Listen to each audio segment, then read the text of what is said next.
It's here. Or rather, they're here, because, as expected, the Samsung Galaxy S8 comes in two forms. They're both rather lovely, and packed with new tech guaranteed to leave fans salivating. We've got all the details you need to know about them here.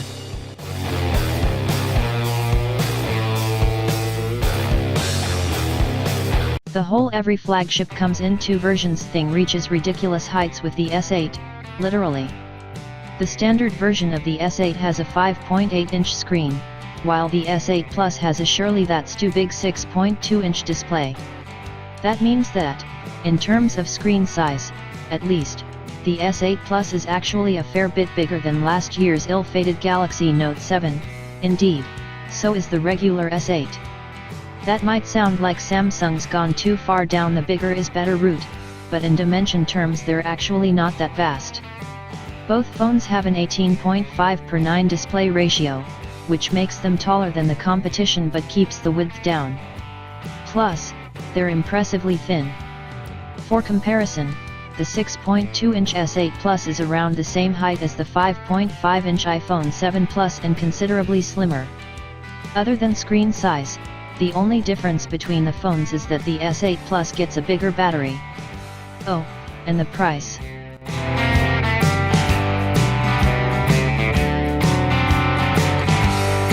This year there's no Edge version, and those curved sides are instead present on both models of the phone. It's a sensible move, because price aside we always preferred the Edge version of the S6 and S7. The Infinity Display, as Samsung terms it, wraps round the sides of the phone so it appears to trail off into nothingness and the whole thing looks impossibly futuristic. From the front, the S8 and S8 Plus are almost entirely glass. The fingerprint sensor has been moved, more on that below, and there's no discernible border between bezel and screen. They look fantastic. The UK gets two colors at launch, Orchid Grey and Midnight Black, with Arctic Silver due to follow at a later date. All will still have a black front so as to keep that impression of it being all glass.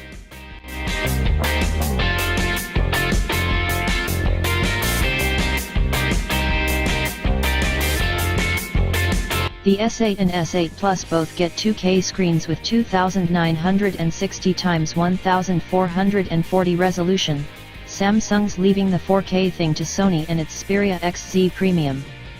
There are still more than enough pixels for a great viewing experience though, and it's further helped by Samsung's usual AMOLED screen tech, which gives you great colors and brightness.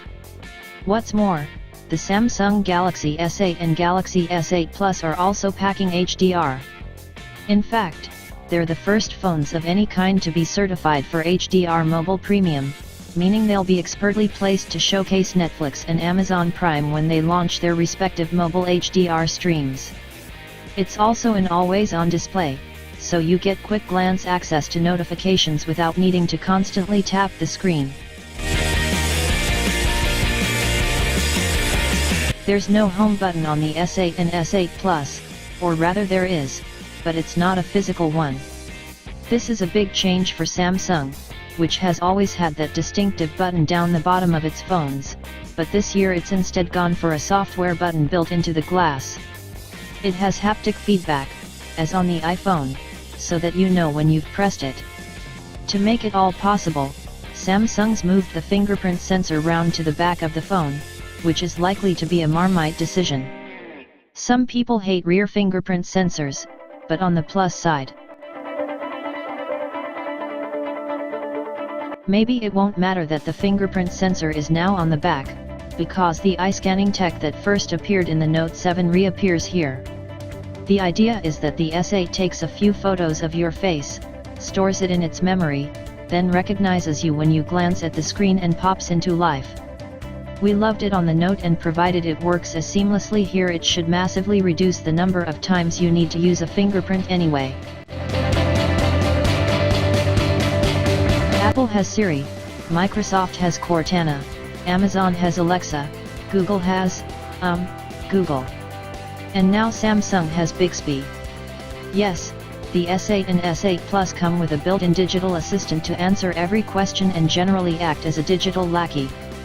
Samsung clearly thinks this is a big deal, because it's even given it a dedicated hardware button. What's more, it's designed to be a mobile-first thing, so that rather than just recognizing your voice, it also knows what you're looking at on screen or through the camera. No, that's not in any way spooky and ripe for hacking. Samsung's TouchWiz skin returns here on top of Android 7.0 Nougat, together with a few tweaks to the way that, for instance, multi-window viewing works. In many ways the S8 is a vastly different phone to the S7, but strangely the camera's not been changed that much at all. Or maybe it's not that strange, the S7 camera is easily one of the best out there, and Samsung didn't need to make huge changes to it. So, unlike on the LG G6 and the iPhone 7 Plus, there's no dual camera setup here. Instead, you get a 12-megapixel, f1.7 sensor with optical image stabilization, just as we had on the S7. What is new, though, is the 3-shot burst image processing. The S8 and S8 Plus will actually take 3 photos every time you press the shutter button, then use 2 of them to reduce blur and noise in your shots. It's similar to what LG, for one, does with its second camera lens, but without some of the other benefits such as increased depth of field or zoom. The front camera has had a spec bump, however, it's now an 8-megapixel, f1.7 effort, up from 5-megapixel on the S7, and it comes with built-in stickers and filters straight out of Snapchat, plus what should be impressive autofocusing abilities to make sure, or you and your mates, are nicely in focus. We'd expected the Galaxy S8 and S8 Plus to launch with the new Qualcomm Snapdragon 835 processor, but instead, in the UK at least, there's an octa-core Exynos CPU inside them. It's well clocked, though, with 4 cores running at 2.3 GHz and 4 at 1.7 GHz, so we see no reason to suppose it won't handle everything you throw at it. You also get 4 GB of RAM, which isn't the most out there.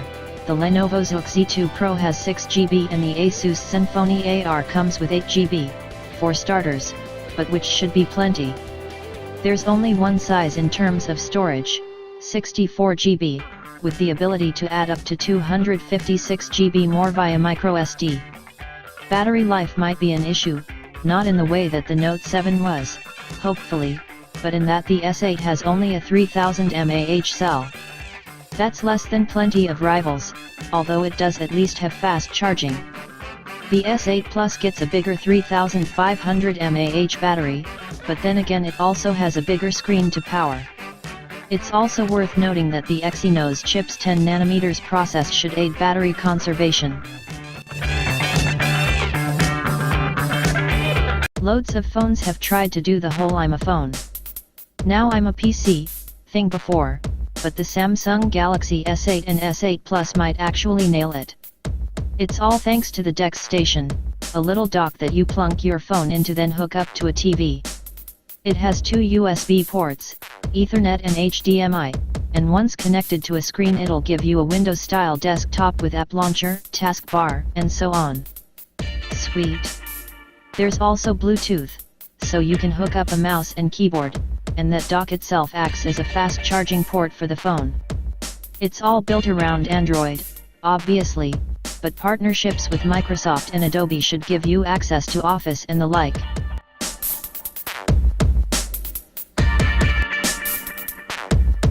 Have we missed anything? Probably. Oh yeah, the S8 is waterproof, to IP68, charges via USB-C and has built-in wireless charging, and still has a headphone socket. In-your-face iPhone 7.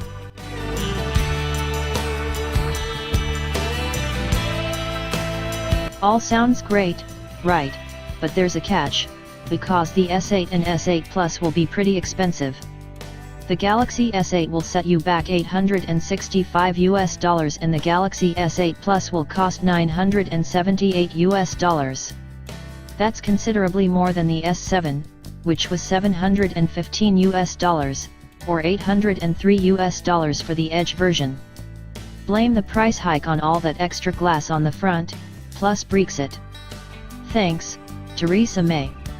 Still, it's not vastly more than other flagship phones of this size. After all, the iPhone 7 Plus $903 for the 32GB model, rising to $1,028 for the 128GB version. And remember, the S8 comes with 64GB as standard. They're available to pre-order right now, and orders placed before April 19th will start being delivered from April 20th. The phones will be on general sale from April 28th.